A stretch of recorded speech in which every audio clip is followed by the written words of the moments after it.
Знаете ли, че в момента има племена, които са запазили своите традиции и особености и си живеят откъснати от цивилизования свят? Някои от тях са страшни, други просто интересни. От странни стандарти за красота, през безумни традиции, до канибали и изкусни ловци, останете с нас до края, за да се удивите от този непознат за нас свят. Аз съм Гюлчин. Аз съм Александър. А Ние сме Super Family BG. Оставете един палец нагоре, абонирайте се и да започваме. Номер 1. Фестивалът на дебелия мъж. Що смееш? Добре. Защото ти не си много слаб. Аз не съм дебел, аз съм приятно закриглен.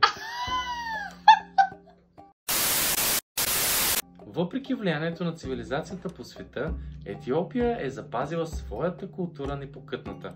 Една от културните практики е церемонията Кайл или церемонията дебел мъж. Какъв е този дебел мъж? Сега ще виж. Добре.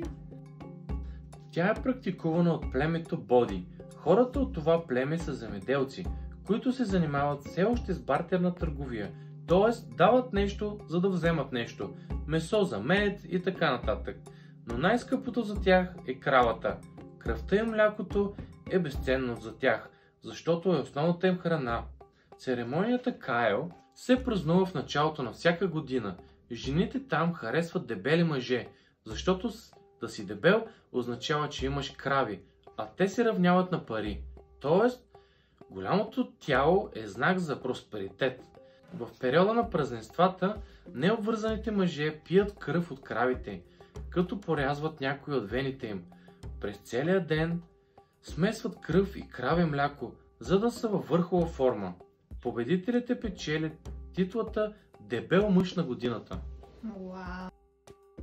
Отново в Южна Африка, Етиопия, има едно много интересно племе, което е известно със своите кокили или високи прътове, с които се придвижват. Това е племето Банна. Те са ловци, скотовъдци и земеделци.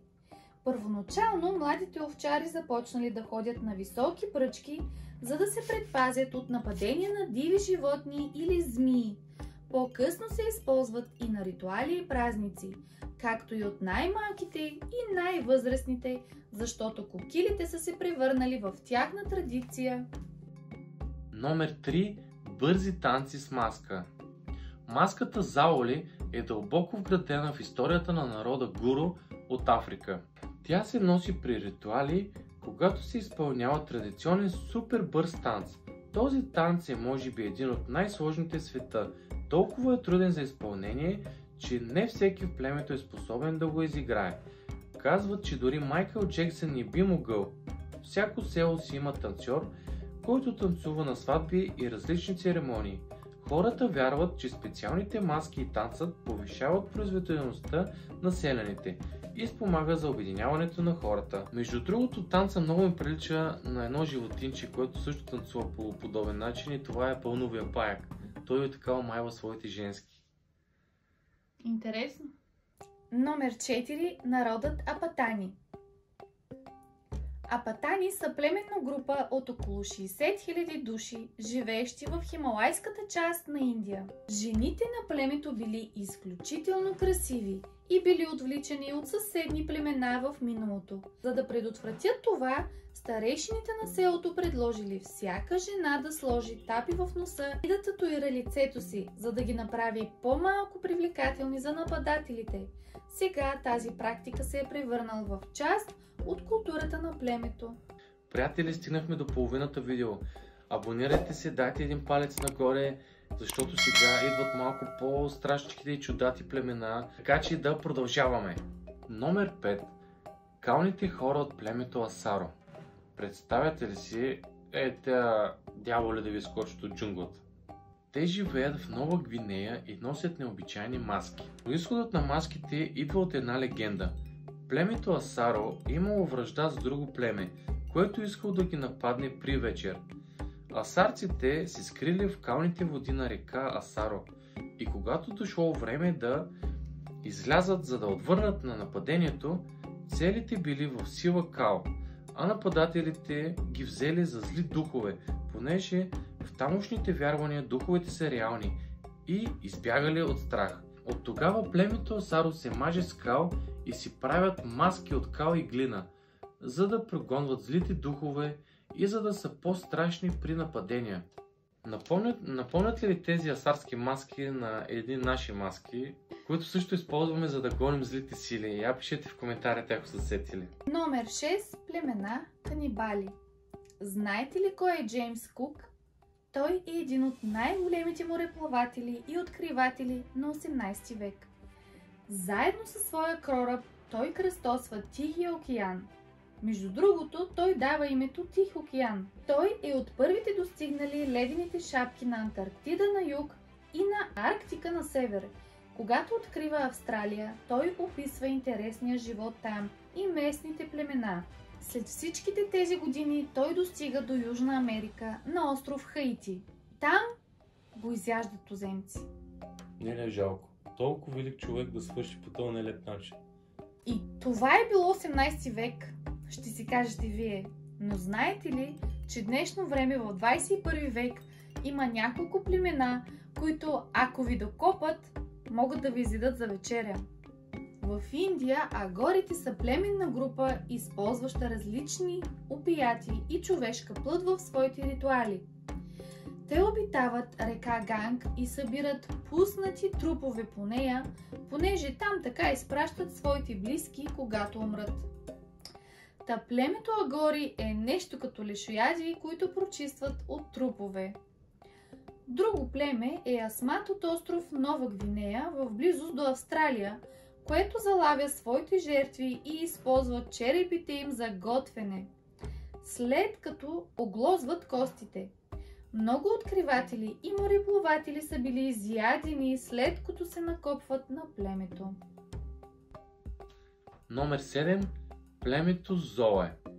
Това племе се разпознава много лесно, защото в долната им устна има тапа. Това е ритуал, при който още при малките деца се пробива долната устна, първоначално с остри крака на паяк, а с напредване на възрастта се заменят с дървени тапи. При това племе е нормално всяка жена да има повече от един партньор и всеки мъж да има повече от една партньорка. Или с други думи, както казваме тук в нашия район, едно към гьотери. Номер 8. Жените жирафи, племето Каян. В една част на Тайланд, жените от племето Каян са известни с това, че носят месингови пръстени около вратовете си. Като се има предвид голямото тегло на хълките, ключиците и горните ребра на жените са хлътнали надолу, като по този начин придават този вид на вратовете. Те вярват, че предците им били дракони, затова искат да имат техните вратове. Първият месингов пръстен се поставя на малките още от 5 годишна възраст. По-късно обръчите могат да достигнат до 30 броя. Номер 9. Овците на бабуини. Знаете ли кой е танзанийският дявол от Луни Тунс, весели мелодии? Сега ще ви разкажа за едни други дяволи от Танзания, защото те могат да уловят всичко. Най-добрите овци от племето Харза могат да убият голямата маймуна бабуин, всякакви птици, хищници и дори теб, ако им се изпречиш. Техните оръжия са лукове и копия. Племето живее на място, на което са открити едни от най-ранните човешки останки на планетата. В момента племето е на изчезване и наброява около 1000 човека. Единственото им препитание е ловът, така че спокойно може да ги наречем хищници. Номер 10. Племето с дълги глави. Племето Мангбето от Централна Африка имат отличителен външен вид. Те имат издължени глави. Още при раждането на бебетата, докато черепната кост е мека още, главите им се увиват здраво с плат и в рамките на година желаният резултат е на лице. За тях дългата глава е символ на статус сред управляващите класи. също величие, красота, сила и интелект. Ами да, искали силно да поддържават на някакви извънземни, които са срещали в миналото. И затова главите им приличат на извънземни глави, такива дълги. Ами може, не е изключено.